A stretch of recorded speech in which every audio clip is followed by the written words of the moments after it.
Listen, laugh, and learn. You have to drill that target audience. It's the Focus Group with Tim Bennett and John Nash. Until they are consuming your product, not because they love it, but because they can't escape. We're all business. Drill, baby, no more pussyfooting around. Except when we're not. Welcome to the Focus Group. I'm John Nash, and as always, I'm joined by my very good friend and co-host, Tim Bennett.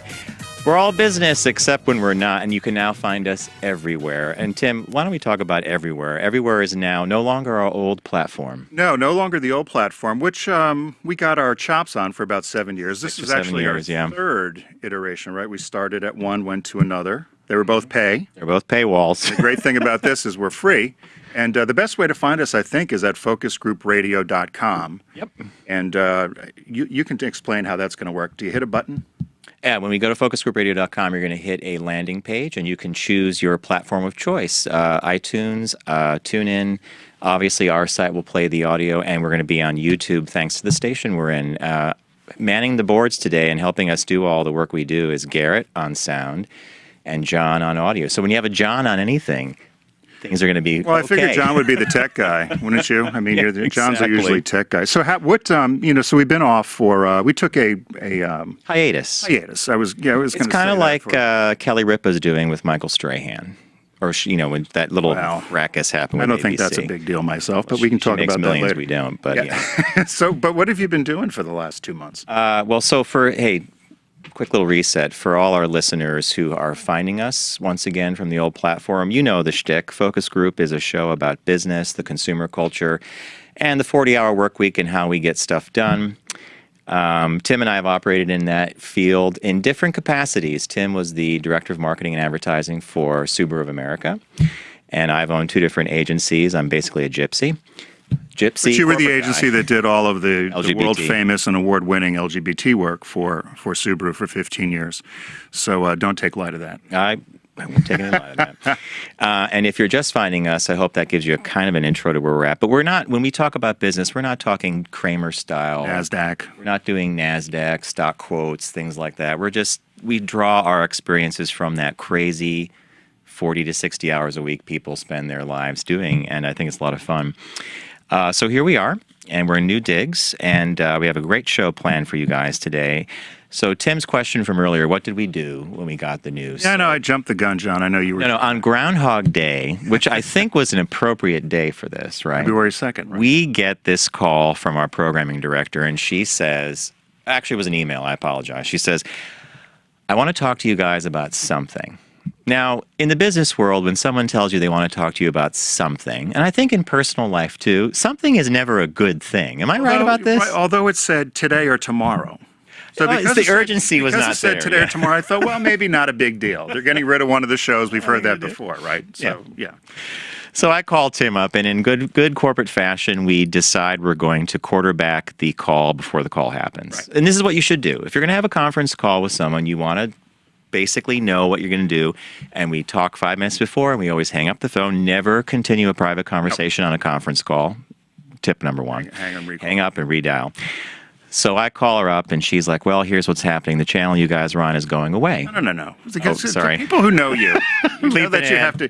You did all the niceties. Pretty day. How you doing? How are the kids? What's going on? How's your husband? What did you do this weekend? Oh, I did that with her, yeah, because I And then thought she maybe says, it would change the cut outcome. Well, no outcome change. She goes, let me cut right to the chase and stop all the niceties. You've been canceled. The whole channel's been canceled. Yeah, you're right. Your memory is better than mine. I've already glossed it over. I've changed the memory already, right? So then John says, well, what does that mean? And she says, well, it means, this, that, and the other thing. And so for us, it was not unexpected. Yeah. But because, as many people know, you and I for a long time have talked about what's going on with LGBT media and what seems to be happening in the LGBT space overall, whether it's corporations that aren't marketing to the consumer anymore, or it's the fragmentation, or really the consolidation of media. So we weren't surprised, but we still felt it was necessary to have a platform and to speak to the audience, which was a nice, humbling thing for you and I, was the amount of outreach that we had. And then, for years we've been talking to our audience about the importance of LinkedIn and resume updating and networking, and suddenly within 2 seconds we were on that side of the equation. Yep. in a very unusual fashion. You know, I've been an entrepreneur all my business career. I did have a couple jobs out of college. They didn't last longer than 8 months apiece. Not because I didn't like them. I just thought, oh, this is for the birds. But so that thing happens right away when something drastic career-wise happens, and that is the minute Did you panic? I didn't really panic, but I thought, my God, I haven't done a resume in 25 years.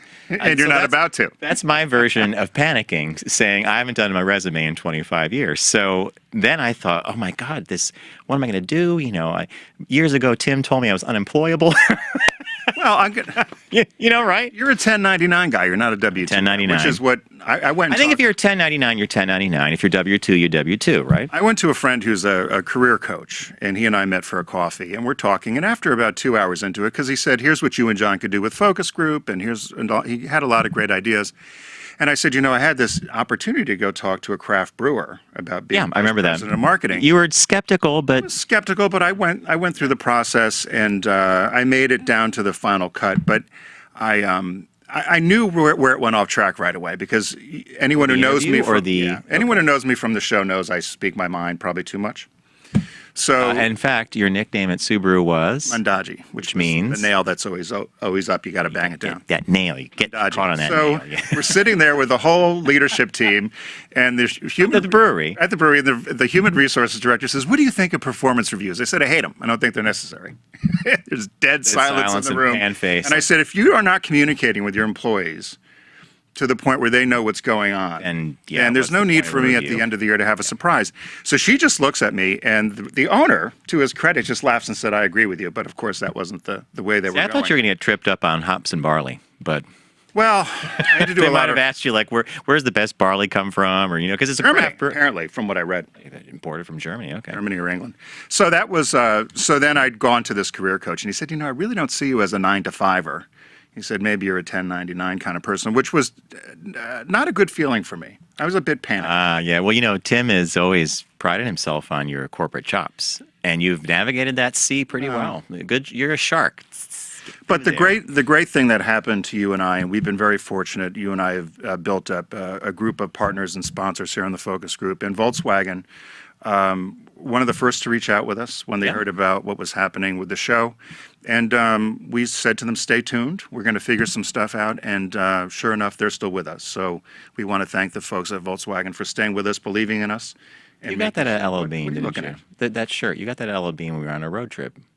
Yeah, Was that the Jetta If you've road? not seen the show before, this is how it goes. Was that the Jetta road trip? Yeah, this is I what love got. that. Okay. Where's your sweater? I'm going to wear a gray one like that we got on that trip. And I only say this because VW sent us last year on a great road trip to Ogunquit, Maine, Right. and to P-Town. And we got to tour the LL Bean facility, saw where the boots and the bags are made. Great, beautiful car, Jetta sedan, top of the line. We were playing with CarPlay. And there was an Android equivalent. Yeah. The apps come up on the screen. We dropped the car off. The very next day, Tim says, "Have you seen the New York Times?" Nowadays, I don't read. I mean, paper is unusual, but I call up the iPad and I said, "Yes." I stopped talking because the headline was Volkswagen is implicated in Dieselgate. basically lying and defrauding people, which no one's happy about. And we had a whole big conversation about that over on the other platform. By the way, since that's happened, a bit of an update, which, Audi developed that software in 1999. I don't know if you read that. I did. And Mitsubishi was just And Mitsubishi Japan, said, a million vehicles, emissions scandal problem. Yeah. And, but John and I did a whole show, our whole segment related to that. And what our whole position on that was it was wrong. But it No was one's whitewashing that. No, it's not. No one's whitewashing it. But it was also the fact that they've been supportive of us for 7 going on 8 years, and have been very supportive of LGBT media. So for us, we want to see how they're going to handle it. It's still to be decided. In the Today next, was the next deadline, week the or judge, two. yeah. They're going to be deciding what's going to happen. So, but we want to thank Volkswagen for their support of the focus. And you know, we always say you're not throwing out the baby with the bathwater. No. You know, yes. This is a massive problem, and again, not whitewashing it, but they do make a fine vehicle. We've been privileged to drive a number of them, and I'm just really pleased that they decided to stay with us and primarily our audience, and to really speak directly to the LGBT consumer and anybody else who's tuning in. So that's where we are, and I think we should resume our normal format, Tim. Is that how we're going to do it? So did you Yes. have a caught my eye? Yeah, so Tim and I, each show we have items, and this comes from your grandmother, right? We had to come to the dinner table with an item. We had to An read item. the paper and then come to I think it was the Nova Scotia, whatever, hacky paper. And was it shipping news? Yeah, it was the And shipping we had news. to come with something that you saw in the paper and come talk about it at the dinner table. So we've been doing this on the show. And it's always funny what we both come up with. Okay, so I picked this What did you first do this one week? in honor of you. Uh-oh. And this is, and one of our partners, actually. We've been fortunate to be sponsored or to be helped by Wells Fargo. Now, Wells Fargo is in a spat with the Minnesota Vikings and the stadium they play out of, because the stadium is sponsored by U.S. Bank. And what they did, Wells Fargo has 2 new buildings that are built, like across the street from the stadium. And what they did is they put 2 lighted signs on the roof, 56 feet by 56 feet, that could only be seen from above. So that's one of those choppers photographing the game below, and then the camera pans over, and there's Wells Fargo, but U.S. Bank is the sponsor of the stadium. So I have no problem with that. Well, why did I pick that for you? Because BMW did that in the Olympics to, I believe, General Motors down in Atlanta. General Motors remember was the this, yeah. sponsor of the Olympics. And BMW was smart enough to buy all the billboards around it. So it looked like, people, is that the one you're thinking of, or was it a different? Oh, and I think the Gorge Games. Yeah. You executed a guerrilla buy on every billboard around where the Gorge Games were being held that year for Subaru, and they were pissed. The one that got pissed the most, though, I don't know if you remember this one. Remember, Outback Steakhouse? Yeah. So there was something called football Outback Bowl. So we had bought all this advertising for the Outback car, for the Subaru Outback. So we bought all this media around the football game, and everybody thought it was the Subaru Outback that was sponsoring it rather than Outback Steakhouse. And they did call and complain to us. Said, hey, we bought the media. It's up to you. I have another one, but I'll let you go with one before I go back to my little. You want to do it? Or No, go ahead. Okay, We can so go back and this one, forth. you and I had rented an Airbnb. It was Hugh Hefner's wife's cousin, sister's niece place or something, wasn't it? You and I had His that Airbnb. current wife's mother. So it was his mother-in-law. His current mother-in-law's apartment. Yeah. So this one I found. So the headline says it all. Weekend renters find corpse in garden at Paris Airbnb home. That's almost as good as headless body. So French Topless authorities bar. are investigating the death of a woman whose decomposing body was found in the garden at an Airbnb rental right outside of Paris. So they said that there was a group of young people, 20-somethings, that had discovered the body in the afternoon. The police started questioning them. So they rented this house in the suburbs of Paris, about 30 minutes outside of Paris. And while they were wandering around the yard, they found this dead body lying there decomposing. So they said the house belongs to a family of 7 who left to go on vacation in another region. And the police were waiting for them to return to be questioned. The body was laying there. They said it didn't look like there was any problems. He said the corpse was covered with tree branches, and it looked like it was deliberately placed there. It was a woman in her 40s. She had her clothes on. They said that I'm glad to hear that. I'm glad the owners to hear she came had and they clothes on. the owners came and they were distraught because they said, what would have happened if our young children had made this gruesome discovery in our yard? The owners of the Airbnb. Right, they came back. The police questioned them. They said They weren't distraught that the people they rented. Oh, they didn't want the kids to see it. So Okay. French authorities, no surprise, have not established a cause of death. They said since then, the 7-bedroom 19th century house has been taken off the market. It has been removed from Airbnb until they figure out what happened. It was renting for $435 a night U.S. So that was can you imagine finding something like that? Well, my next one's kind of boring compared to that. All right. Mine, I mean, it's more of a business story. It's companies in Middle America want to recruit more LGBT workers, and a surprise brand to me. Believe that? I do. I don't think I think when you're an employer and you want skilled and problem solvers and quality people, you can't necessarily differentiate where on the spectrum they are or orientation. yourself a gay? Yeah. Well, I don't know if it's get yourself a gay, but but here's the brand, Hormel Foods. And what is Hormel's claim to fame? Meat. Well, specifically, Spam. Hormel makes Spam. Is that what they make Spam? Yeah. Well, isn't he the guy who was gay? He was the ambassador to, like, Liechtenstein or something. I don't know. Remember him? James Hormel. Yeah, I think so. Yeah, you may be right. think so. All right, so Hormel did this thing where they basically put on their corporate calendar the Pride events that the company would either let you celebrate or that they were taking a celebratory view for. They got a lot of pushback from their employees. And they pushed back. HR said, "Hey, it's 2016. We have I think they had a 15 rating on the Human Rights HRC's Corporate Equality Index." And here we are a little bit later, and I think this was a year ago. They're now up at 100. And the conversation that was brought to the forefront by this notion of including LGBT events and holidays on the corporate calendar has proven to be very good for the company. So it opened up a lot of dialogue amongst employees, amongst management, and now they have a 100. And if you feel like working and you want to can some Spam, then I insist you go out to the Well, we better tell to the Hormel company. Maybe they could be a sponsor. I used to like I would Spam like, as a kid. I don't mind if we have Spam up there. You on that, Eddie? That little Spam can could pop up, right? Well, I like that one. That's a good one. So today in history, and so what we're going to do, we're going to change this a little bit. We're going to do a kind of a week in history, some day in history, some week in history, and then we're doing our business birthdays instead of just regular birthdays. But I did see this, that Saturday, April 30th is National Raisin Day. Do you know where most of the raisins come from in this country? When I say California, You'd be right. California. because aren't raisins just grapes that are? It's grapes. Yeah. They're grapes that are dehydrated. They've been doing it for thousands of years. I want to warn you. Are you a raisin fan? Yeah. Oh, do you drink a lot of water when you eat raisins? No. Uh-oh. Why? They bind you up. Bind you up. I thought they Just made drink you. more I thought water. they made you go like prunes. No? No? I don't know. Maybe for you, but for me, I don't know. Well, it's Raisin Day. 1947, the name of Boulder Dam in Nevada was changed back to Hoover Dam. Hoover Dam, right. Right. 1952, this came from one of our fans, Paul in Mass. In 1952, Mr. Potato Head became the very first toy to be advertised on network television. Really? Yeah, the very first toy. I was surprised by that. Wait a minute. Do you have a Mr. Potato Head? Oh, of course. Then you use the real loved potato. him, and then I lost his arm, then I lost his eye, then I lost his ear, and then my parents refused to get me another Mr. Potato Head, so here we are. It seemed to be a problem. Broken with child. broken years toys. later. On Sunday, May 1st in 2011, you might remember this, President Barack Obama announced that we had killed Osama bin Laden. Remember that? And then they released that famous picture of all of them in the Situation Room, Right. looking somewhere. And they all put on the hat of from the royal wedding. the fascinators Down at the Abbottabad, right, in Pakistan. Monday the 2nd, it was reported that Phyllis Diller had retired from touring. Did you ever read Gone with the Wind?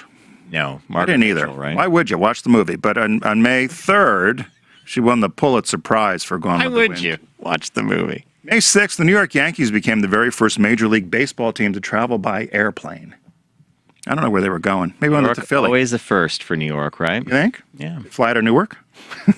It's cheaper. exactly. They flew from LaGuardia to JFK. Business birthdays. We're the only show in the universe that does business birthdays. The only show, right, John? Business birthday. Thursday, May 5th, John B. Stetson. Stetson hats? Stetson hats. He was born on this day in 1830. Or, I'm sorry, he was born May 5th, 1830. He died at 75 in February. He came up with the idea by, he was traveling out west and noticed that a lot of the workers were using coonskin caps. And they were all filled with fleas and vermin and so forth. So he decided, similar to Jay Sammet, remember we had him on the show with the book Disrupt You? That the simplest idea is usually the best one or most successful. So Stetson went and developed the cowboy hat, known as the Stetson. And what people loved about it was they said that you could use the bucket to water your horse, which I didn't realize that. The hat itself. Right. So it's a waterproof felt. And they said you could also use it to fan yourself, and you can use the crown to take a drink of water. So Now, people say you can do all that, but do you think Stetson actually thought that this is what I'm going to do with this well, hat? I was wondering I'm if gonna we make should it like, try. Yeah, I was You wondering could if shave out of it. You could drink out of it. you can make a hat, you can make a brooch. I was wondering about that, but so the company ended up becoming one of the largest manufacturers in the world with hats based in Philadelphia. But so there was lots of information about Stetson, but I thought that was a good one. I always appreciate some of these business birthdays. How old was he again when he 70? He died at 75. 75. in 75. Philadelphia. How long ago was that? Because for a male Died his in age 1906.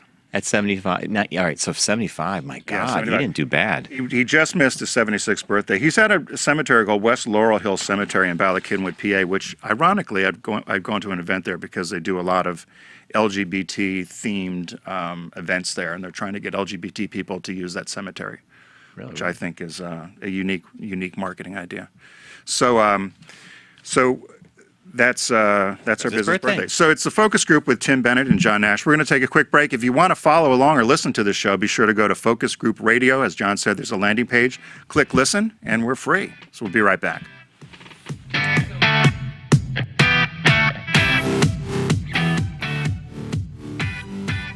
The Focus Group is brought to you by the newly redesigned Volkswagen Passat, where family happens.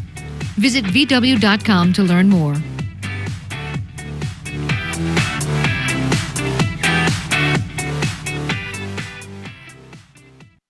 Now back to the Focus Group with Tim and John. Because he has a lot of chutzpah. An entertaining look at the world of business. Heads are spinning, heads are spinning. Listen, laugh, and learn. I am not gay. I never have been gay. That's perverse.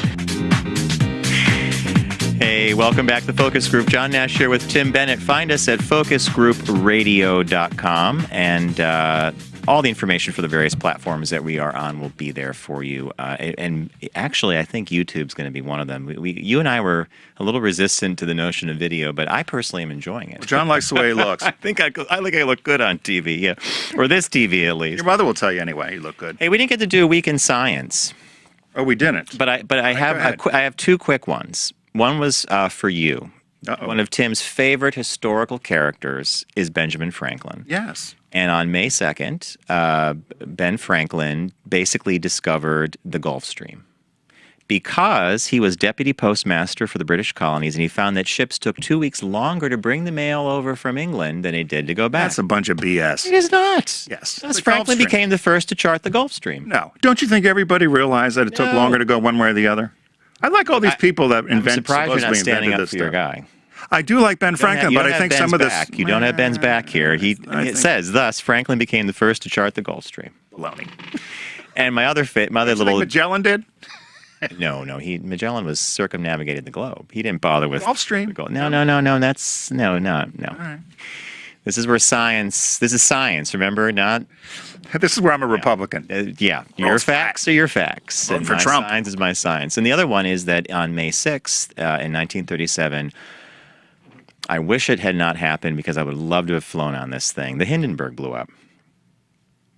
It was landing at Lakehurst, New Jersey. Where were you going to fly in the Hindenburg? You think What a that great whole way to- balloon would still be flying around 50, 60 What a years great later? way to travel. You can move slowly. Oh, my God. Down. It's like taking a slow boat to China. Who would want to be on that thing? Well, apparently, Isn't it slow? 61 crew and 36 passengers wanted to be on it. Oh, the humanity.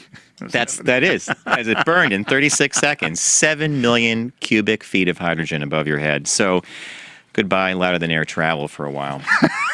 I'm sorry about because You love a my other Zeppelin. favorite was the Titanic. As a kid, I wanted to sail on the Titanic and fly on the Hindenburg. That was almost to caught my eye, but I couldn't figure it out. So did you ever see the menus on the Titanic? Yeah. They were and I saw that. I was going to use that as a caught my eye because they were talking about the different classes of what they got to eat and who got to eat what. So, okay, I'm sorry I missed that. No worries. I was We're- late for the pre-production meeting. We're getting back into the groove of things here in the new studio, and with Garrett and John helping out technically. They do all this great stuff. All right, so Shop Talk. You pulled a good Shop Talk article. Well, author Dan Lyons basically was a reporter at Newsweek magazine for about 25 years, journalist reporter, and I think he was either laid off or they were downsized. I'm sure it was a downsize because Newsweek's gone through a couple of contractions. So he's in his early 50s, and he decided he wanted to. He's in the Bay Area, and so really, what are you going to work for in the Bay Area? So he was a reporter, right? Newsweek magazine, yeah. And so the deal is that he had to get a job. He has kids, has a family to take care of, and so the most typical company that you would end up with. I'm sorry, he was in Boston. Was a startup, a tech startup. So he lands at a company called HubSpot, and he has since written a memoir of this experience. Which I think was not to his liking, frankly. And when you read the piece, you come away with a very interesting look at where we are today, with how companies view employees, how a worker views the company they work for. So we're long gone to the IBM days where people wore blue suits and black ties, and they had a job for life. Or I guess that's the same in Japan, wasn't it? Like cradle to grave once you work for a corporation. Yeah, and you didn't leave, and you were part of it was almost family, and that's what I took out of it. There were a lot of funny quotes in this article. Yeah. And the one thing I thought was interesting was this related to what we talked about earlier about being in your middle age and having to find a new career. And the one thing he found was that the companies were, let me know if I characterize it wrong, but just very callous and almost as if you don't want to work here, tough. And they use words like team. Right. You want to be a part of the team? But you're not family. But this you're isn't not your family. No, because team means the coach can switch you out. Right. Family means you can't put family on the street. Right. Well, you can, but so it's like a sports team, and I want to hire the best players. You know who uses that analogy? Who's that? That was the article. Amazon analogy. Team player. You're a team player. It reminded me a little bit of I had a number of friends, and you know them too, that have worked at Apple. And every single person that has left Apple has said, I had to get my sanity back, or I needed to get work-life balance, or I just needed to get off the treadmill, because there were some employees. There was one woman I know in Paris. They actually had cots in their offices, because if you didn't get something done, you were expected to stay there. And she finally just said enough, and she left. But you're getting the other paid well. folks that you know that work at Apple talk about how they set up the cafeteria to be. You never have to leave the campus. Dry cleaner there. You could have everything's set up daycare. so you just keep working, and the work-life balance doesn't exist because Nike's like that too. you're doing what you love the best, right? Yeah. So what were some of the things about Dan Lyon's account of this new memoir that he wrote about HubSpot? And it was a Boston area startup, and he joined it at 52. Well, the funniest quote I pulled out was, imagine a frat house mixed with a kindergarten, mixed with Scientology, and you have an idea what life was like at HubSpot. So he said, it had the beanbag chairs and all the unlimited vacation stuff. It was a corporate utopia where there was no need for work-life balance. Yeah. Because work is life and life is work. And I read that and I thought, wow, what a horrible thing to be thrown into. Well, and here we're dating ourselves here, because one of the things he said was, I'm old enough to remember the 80s and 90s when technology executives were obsessed with retaining talent. Quote, our most important asset walks out the door every night was the cliche of the day. Right. And he just says no longer, because that's this whole treating workers as if they were widgets and team players. I gravitated to the this one I love. It turned out I joined a digital sweatshop where people were packed into huge rooms side by side at long tables. Instead of hunching over sewing machines, they stared onto laptops or barked into headsets. And you and I have this great joke. We call it, we're going to have a click factory. Click factory. I want a click factory. So a click factory is going to be a bunch of Bangladesh. people sitting around with mice, click, click, click, click, click, click, click, click, click, click, click, and these little sliding noises, and that's like that's like the old factories from the the Industrial Revolution. Click, click, click, click, click, click, more clicks, more clicks. We need more clicks. And if we don't get the downloads we want, we're going to a click factory to start getting click, click, click, click, click, click, download that link. They said that the other thing they talked about Netflix as being another company that has kind of this very What culture? cutthroat culture. And they said that there was something called VORP, which was I was looking at value over replacement player.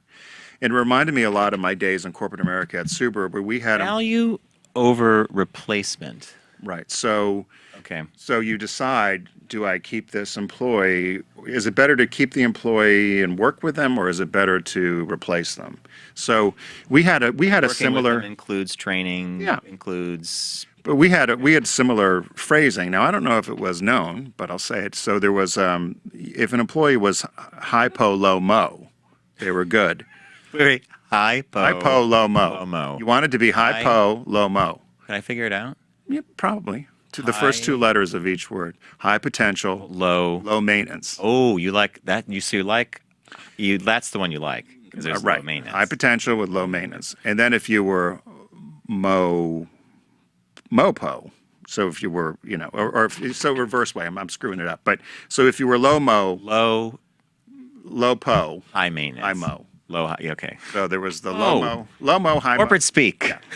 I'm confused now as I say it, even though I have it written down. But you wanted an employee who was hypo lomo because you didn't want to have the maintenance. You wanted to have them do their jobs, and you know right away who the employees are. You know the people. I could tell you right away who was and you knew right away if you worked were with a some of them. hypo or a lomo. I did in fact work with some of the. I think I worked with the second one. Worked with all of them. Well, the high ones were the fun. The low ones were oof. High maintenance usually were and I had one guy. I probably shouldn't tell the story, but I will. He had come to me at the end of the year and said his check was off by 23 cents. I remember this story. I love. So I flipped a quarter at him. And you gave him the quarter, right? Because this guy was. I made a nickel. But this guy was also making $40,000 more than me, and he reported to me, and he'd been there forever. He said, my check is short 23 cents. So I flipped him a quarter. Of course, he said, compound it over the time I retire, it's going to be worth $2,200, whatever the number was. But he went down to HR, and then I get immediately called down to HR. Like, did you throw a quarter at the guy? I said, yeah. I said, because he could go down and talk to you about his 23 cents, but I don't want to have to deal with, what did he want me to do?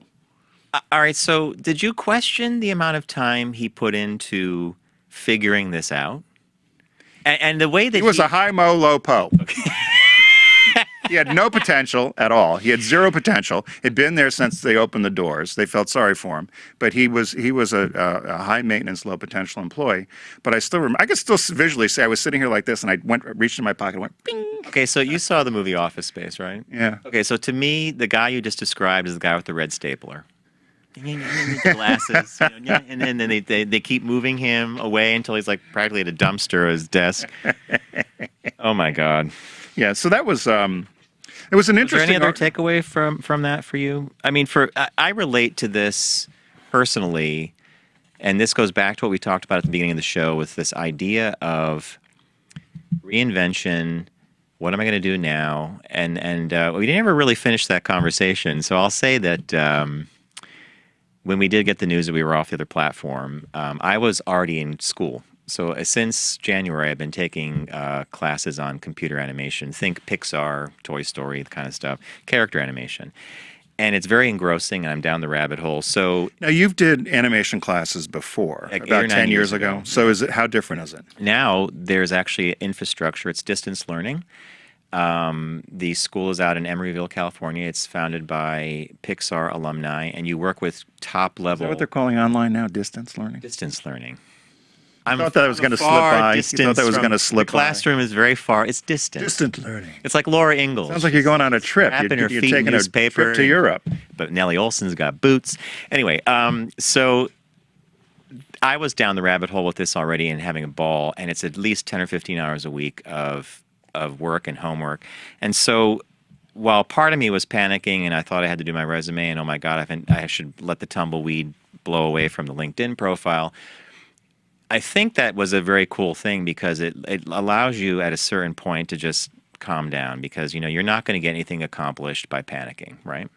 Right. Now, I say that rather breezily because I'm not dealing with having a family or I don't have kids in college or I'm not, so I think there are certain realities. You lose a job, you need to either get one right away or you have the ability to say, I think I need to find something. But what I did discover in all this was that more people than not are in the exact situation we are. And I'm not even sure it's an age thing anymore. I think you could talk to a 30-year-old. You think it's just the digital economy? It's the click factories moving us all off. Robots are going to be next. I mean, well, for me, the biggest thing about the change was that I didn't take our own advice, which is have your LinkedIn profile updated. Yeah. My LinkedIn profile is so ancient. I kept thinking you were going to pop up on my thing like I was going to, but then I kept looking at it, and we had Donna Serdula on that talked about it, but I looked at it and was like, I need to do it, but. You sit there and you stare at it. And I think that's a big problem for me was this notion of, in the old days, and I don't want to date us, but you actually picked up a phone, you called somebody, you came in for an interview, there was a physicality to it, and you knew right off the bat. Yeah. You've told tons of stories about someone who comes in. The air cushion interview. The air cushion test. You knew before the air came out of the cushion whether they were going further or not. Bingo. I knew that right away. As soon as somebody came in to shake my hand, I was like, yes or no. So what is the air cushion test with LinkedIn and digital media? You just send these things out blindly. And I agree with you. I think that I ignored our own advice for a little while, and then Did you update your LinkedIn profile? Nope. Nope. I sit in front of it and I stare at it. And I'm like, what do I really want to say here? I'm going to update. Would you pay somebody to do it? And that's what I was trying to figure out. Because someone said, why don't you pay somebody to do your resume for you, whatever. And I thought, well. You know what? Yes, I'm saying it now. I'm a pretty frugal guy, but I would pay for it because I just. So you'd sit and talk to somebody, let them craft it. Well, I used to own 2 ad agencies, and I've said this a million times to a bunch of people. When it came time to design our logo and anything else that came with the identity of the. Yeah, and that's not me. I mean, I'm a graphic artist by trade. No. You hire someone else. Someone else has an external person's going to have a better view of this. I did that. I mean, I didn't do those. You didn't do that. I did graphically. I put us together, but that's not. Did you pick the color shirts? I did. Yeah. That was what we were wearing the day of the photograph. Because that was based on a photo. Tim and John. That's us, if you can't tell. Supposedly. I look like me. Should we update it? No, I look good in that. Although someone once called us the young Lex Luthor and Superman. Obviously, I'm a Lex Luthor. I was supposed to be the brawny paper towel guy. When you're the brawny Christmas paper one. towel guy. All right, so to wrap up this idea of jobs and mid and career switches, I think that everybody experiences it. I'm not sure that the generational issue is the thing, the ballywick. But I do think that people in their 20s, 30s, I think they've already got a view of this as being more fluid than we ever did to begin with. Because I have friends who are like in their early 30s who have already gone through 4 jobs. And it's not like they've been they really like each job they had, but they move. So they're used to that. But you also handle it better because having had your own ad agencies. It's like losing a client. Right. But you also handle it much better because you didn't all of a sudden hit the panic button, which a lot of people automatically do. There's certainly a little bit of unease, but from your agency days that it'll be okay. You just have to figure it out. As long as you're the owner, yeah. Because we used to get that thing all the time. On a Monday, you'd be talking to a client. I love doing business with you. You are my favorite phone call of the week. Well, thanks, Jim. I'll talk to you later. 3 days later, I'm sorry, we're moving to a new agency, and then you never hear from him again. Right. So, well, when you don't have $200 million behind you, I learned that real quick. Your Rolodex shrinks down. 50 people down to 2 people. So our lesson is. We might not want to work for HubSpot, but or Netflix, or Amazon, or Apple. But if you want to be a sponsor of the Focus Group, we're team players, though. Yeah, come and tell us different. Come and tell us different. Hey, it's the Focus Group with Tim Bennett and John Nash. Be sure to find us over at focusgroupradio.com, and you'll be able to listen to us at a number of different platforms there. We're going to be right back, and I think we're going to talk to one of our fans, aren't we, John? Yes. So stay with us.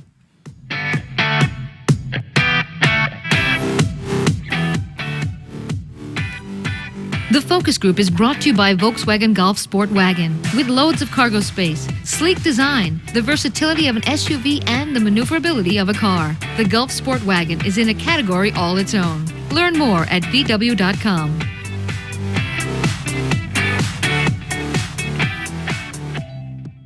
This is the Focus Group with Business Insiders Tim Bennett and John Nash. I fought worse monsters than you for years in Hollywood. I know how to win the hard way. We're all business, except when we're not. Don't f with me, fellas! This ain't my first time at the rodeo.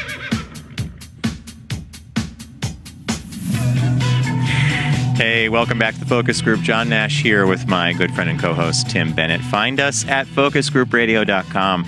Our shows usually drop on Saturday morning, and I think because we're having such a fun time with the video that we're going to also have this as a YouTube channel. And maybe in the future there's streaming live. Dye my hair, John. My hair's turning gray. Preen for the camera. You could actually look directly into that lens, like your. I don't like how fat this camera makes me look. It adds weight. Like not these cameras, not John's cameras. Yeah, John's cameras don't add. Yeah, these are slimming cameras. They don't add weight. I was actually pleasantly surprised. I thought, oh, look. Hey, one thing I wanted to do is we had talked about our listeners being fans of the show, and I got this letter that came to you and I. and it said, "Dear Tim and John," said, "I want to send along a quick note to let you say how much I miss hearing you every Saturday on our old platform."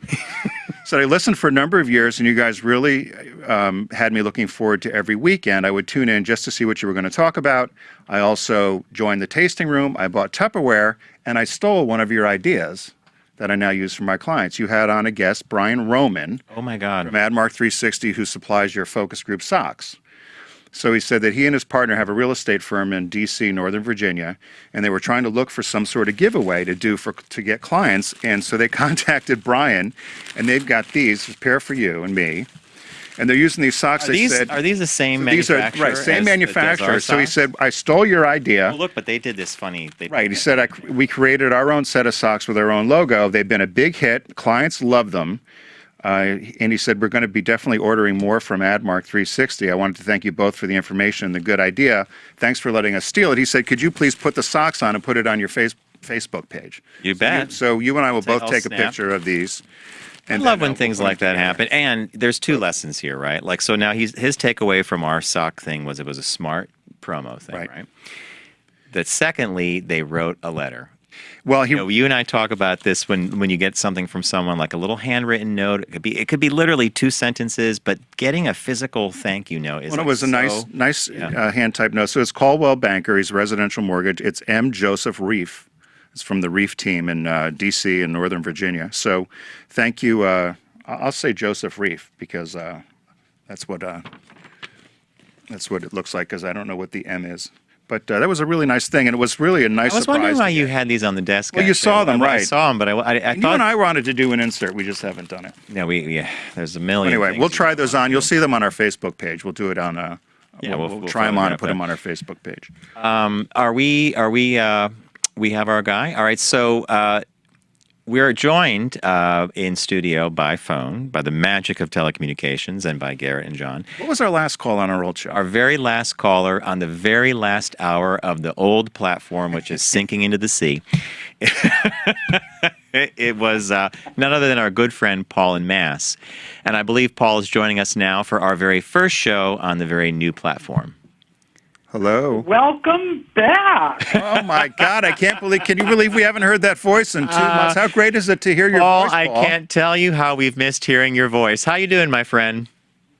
Wonderful. And honestly, there are many more people that miss you guys than miss me. And I'm okay with that. No, but hey, as John said, we appreciate over the years your support of our show and being our final call. And so John, when we were putting the show together, said, we should have Paul and Mass call in. And eventually when we do this live, you can call in all the time. But for now, as we're doing a live to tape, it's we wanted to have you call in. What have you been doing the last couple months?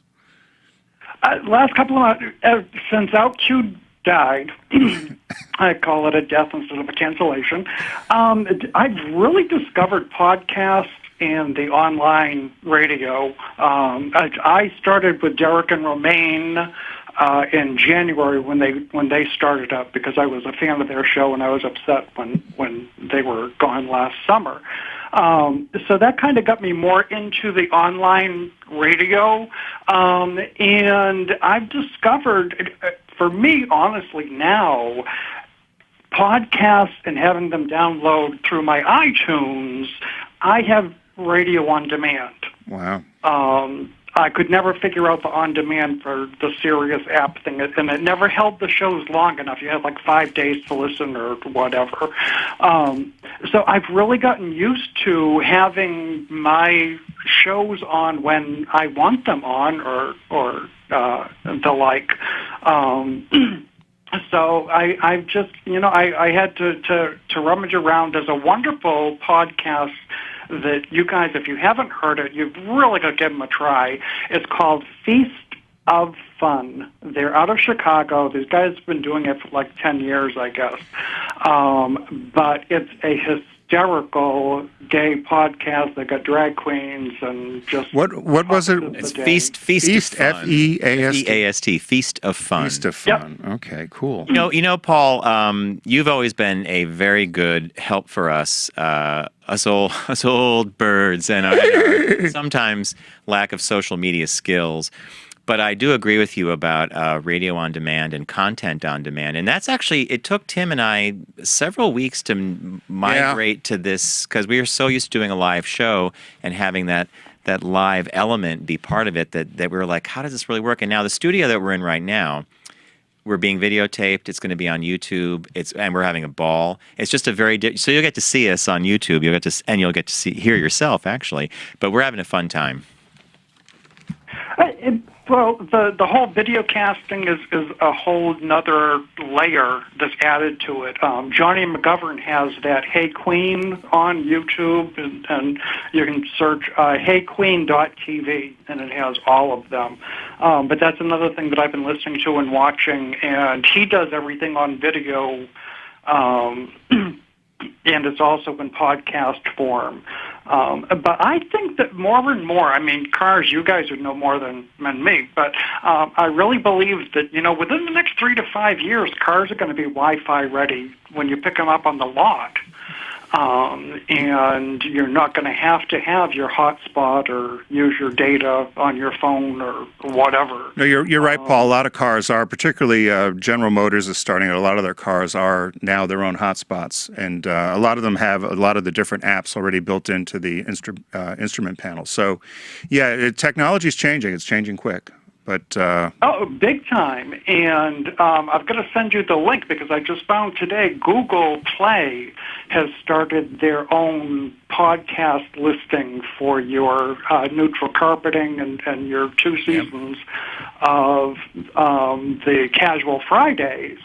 You can have listed on Google Play now. Oh, yeah, it's just like iTunes, but it's for the Android format. That's actually a great one because our good friend Paul Hagen, who Paul and Mass knows quite well, always complained that he couldn't find us. He's like he uses a Samsung or an Android phone, and he wanted to. I think Stitcher is another big platform for the Android. Yep.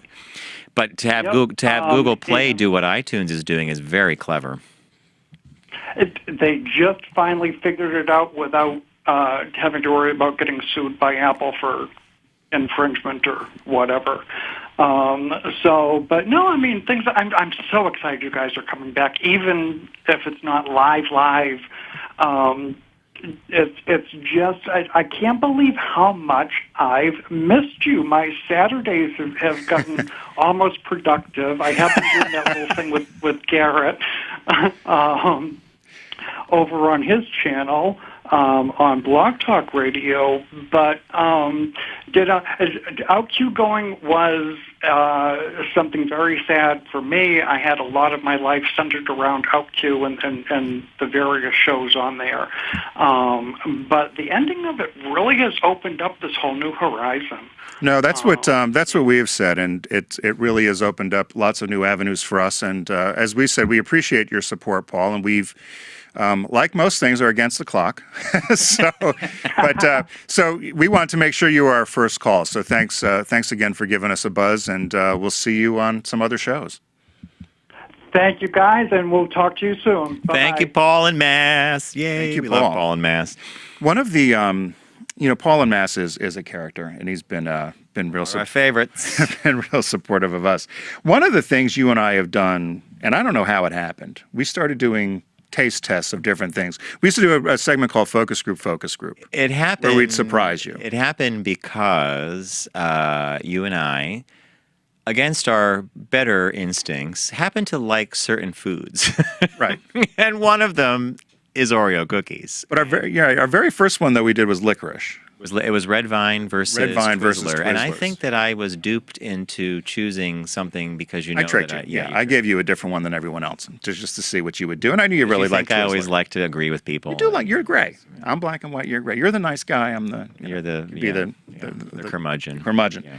So when we said we were coming back, John said, let's do an Oreo taste test. So I don't know if you've seen these. So this is the latest limited edition flavor. It's okay, so it's filled cupcake Oreos. And the key here is the packages are way smaller, right, than the normal one, and the thing is they charge the same amount of money for this. Smart. Right? It's like what they're doing with small cans of soda right now. Okay. So here, I'll And we're tasting to see what we think I'll of let this. you taste and see what you think. But So is this supposed to be like, remember when we were kids, we had those Hostess cupcakes that were... exactly right. So the cream's in the middle. Okay. So I don't know if you can see this on but they did a dollop of cream in the middle. So it's 2 chocolate cookies with a dollop of cream in the middle. Oh, they did. Ooh. Yes. They did that. And anyway, we're hoping that Oreos is one of our sponsors because we've done so many of these. But John, And they're getting more free publicity. There's another new flavor coming out this month called Strawberry Shortcake. Have you seen that one in the stores? I'm not going to do that one. It's a vanilla cookie with strawberry cream filling. So I was wondering about that. What do you think of these? So far, I like it. I don't really think I've gotten the cream part yet. So here's some of the other flavors that I think we've missed because we've tried almost all of them. But there was a root beer float. We didn't try that. That was 2014. Watermelon. Did we try watermelon? I don't want to try watermelon. Fruit punch? Fruit punch. Ugh. They re-released Red Velvet, which you liked. Favorite. So that's in stores now. And Cinnabon, you and Barry had tested when I was in a snowstorm. Yeah. Now, something I did find in doing research here is something we have to look into. Did you know there's something called the Oreo Wonder Vault located in New York City? It's where they do all the testing and tasting. So it's the Oreo Wonder Vault. It says it's located in New York City. They spend over a year tasting over 50 different flavors and perfecting the taste. They try every single flavor with the chocolate cookie and with the vanilla cookie, and they decide which one is best. So I'm thinking we need a trip to the Oreo Wonder Vault.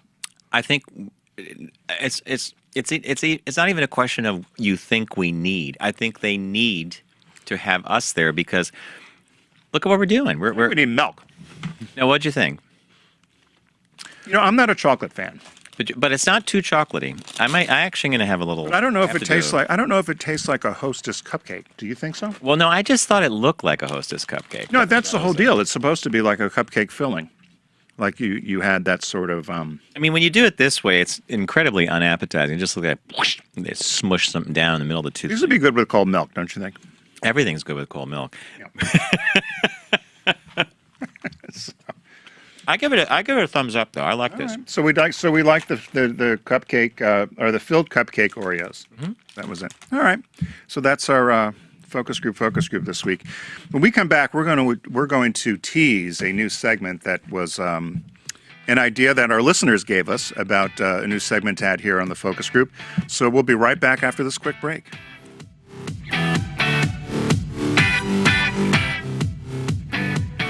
The Focus Group is brought to you by the newly redesigned Volkswagen Passat. Give your family time a serious upgrade. Visit VW.com to learn more.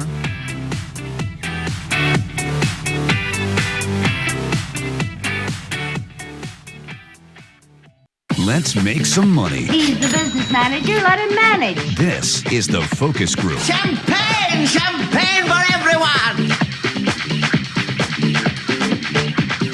Hey, welcome back to the Focus Group. John Nash here with my good friend and co-host Tim Bennett. We love Lucy, by the way. Every time I hear her say, he's the business manager, let him manage. It takes me back to a show that is absolute perfection in TV. Season 4, episode 1, I think that was from. Well, you know more than I it's do. on the Hallmark Channel, 6 shows a day. They show Lucy starting they've at 5 got in how the morning. many years of this stuff to run? You know the amazing thing that Tim and I always talk about I Love Lucy? You never know what time of year it is. Nope. You don't know who's in the presidency. There's no mention of an external world that grounds it in some decade, right? I don't know how they did it. They were smart. Those two were very smart. All right. We did a listener survey a couple weeks ago. Yep. And it was surprising to us because it was the largest survey we've ever fielded, a.k.a. the greatest number of responses. Most of those responses came within the first 3 hours. I think 90% of the people answered it. And there was a section where you could write comments. And one of the comments that we got was a listener said, if you're going to go to this format, we love the idea of you doing something called Ask Tim and John. And so the idea would be that you would call in or leave a voicemail or email us a question that we haven't seen yet. Right. So the producer will take the question and hand me your questions, and you'll get my questions, and then you'll pick. Do you want to have Garrett? Do you want to play the? If it's loaded up, you could play the imaging for the. It's time for Ask Tim and John. Carol Merrill. Call 914-FOCUS-GR and ask Tim and John. Can I spin the letters? Yeah. If your question gets selected and used on air, you'll be sporting a pair of the famous Focus Group socks. Yeah, it's All great. to We grew make up it with a this little kind of fun. thing. Tim and John Gene will have Rayburn. no idea what question will be thrown at them, so be nice. Again, that number is 914-FOCUS-GR, 914-362-8747. Now, the voiceover artist is a guy named Drew Birdsey, and he's out in Las Vegas, and we love Drew's voice. Drew. And you had this funny idea where you could, like, guests of the focus group at the end of the end. This is Drew Birdsey The speaking. voice of the focus group. All right, so did we have any questions? Well, Joe from Catalina had one that I picked for you. Joe from Catalina. Well, there were two of Joe's them, a and troublemaker. If I remember the Joe you're talking So if you have a question for John and I, though, it's 914-362-8747. There's a voicemail there. Yeah. Leave your question and let us know how we can contact you, whether it's a phone call or probably email Callback simpler. number, Or callback number, and it's 914-FOCUS-GR. So the question that I had for you, if I can find it, because you know I'm always the paper guy, John. Paper don't break. Paper don't break. So it was... Paper don't run on batteries. Paper doesn't need charging. People aren't running around looking for a plug with paper. Here it is. Of I course, got to the last charge my piece of paper. What was the best? So this is for John. What was the best work you ever did, and what was some work you did that you weren't so proud of? So this would be from your agency days, I would say, right?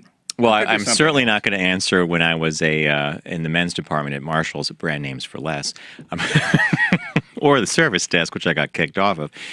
What was the best work we ever did? The best work you did. I would have to say that two things.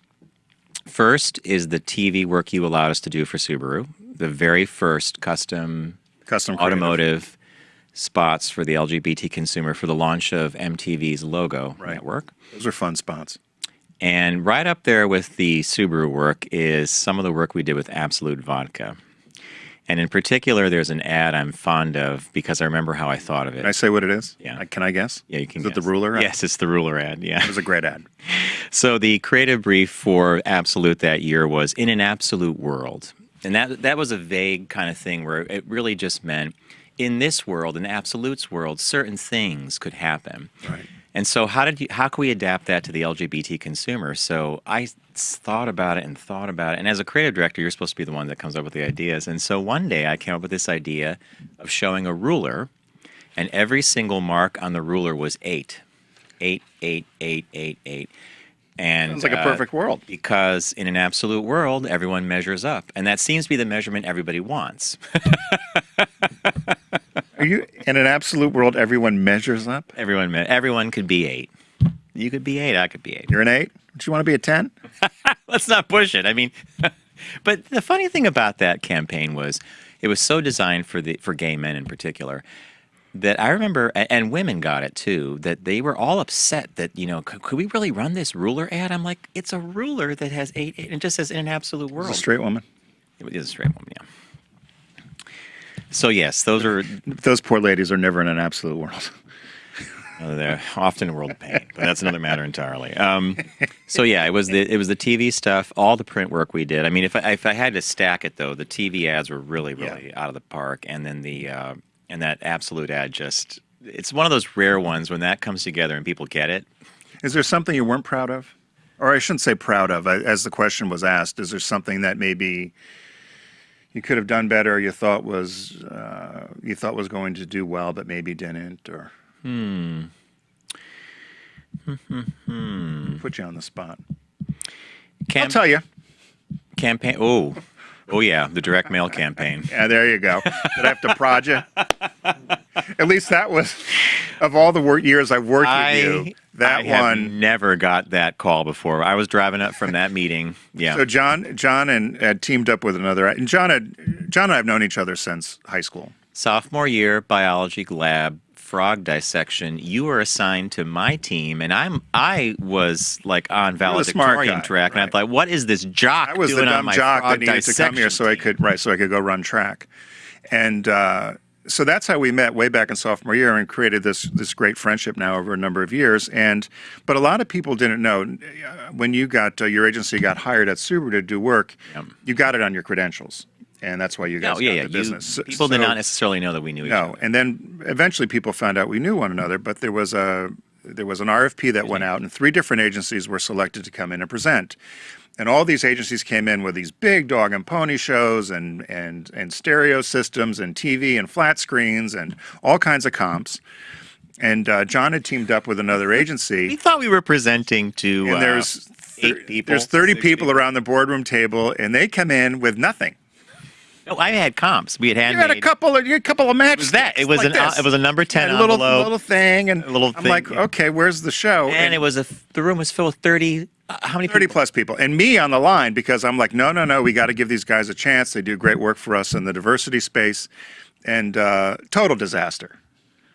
How you got the business to this day, I don't know. Well, I love what you told me, though. Was it either Tom or Fred said, I liked the thing that the guys from the Moon did. Because it was Moon City. Our company used to be called Moon City. And he was like, I liked the guys from the Moon. I liked what they did. But that presentation. So I got a call. I was 40 miles up the New Jersey Turnpike. Driving back to New York. How do you think you did, Nash? And I said, well, if you're judging us on our creativity and the concepts that we put forward, then by all means, we knocked everybody out of the water. I said, but if it's on presentation, I said, I think it was one of my worst days. Yeah, you're right. Yeah, I got dressed down. By the time I got to the Lincoln Tunnel, this big. Well, and you probably wouldn't have brought that up as your word as a proud moment. I think I might have blocked it. Well, blocked it. But you still ended up getting the business and did good work on it, and so you saved it. So that was what was important. But so that's how this goes. Do you have a question for me or no? No, I don't. You want one anyway or no? Do you have one off the top of your head? I don't want to put you on the spot. Yeah. All right, we'll say goodbye. So, hey, listen, this is our maiden voyage of the focus group. John likes to call it Focus Group 2.0, right? Is that what you're calling it? Yeah, we used to say V.2, but you didn't like that V.2 I didn't like it. thing, yeah. But we want to, again, thanks everybody for joining us. We want to thank our partner here, Volkswagen, and give a special thanks to them. They've been with us for a number of years. We particularly love the Golf Sportwagen. And one great thing that's coming up later this fall is John and I are going to be taking a road trip to some all-wheel drive territory in a new car, which is an all-wheel drive Golf all-track wagon. So be sure to look for that. It's a car everybody's been waiting for and a car that we're certainly excited to drive. So we'll be doing that later in the season. So be sure to check out VW.com for all the information about the cool vehicles they have. And join us next week.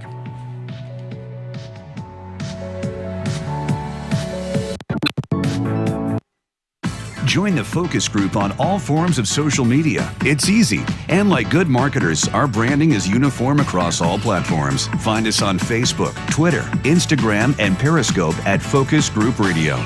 Again, join the conversation across all of our social media platforms at Focus Group Radio.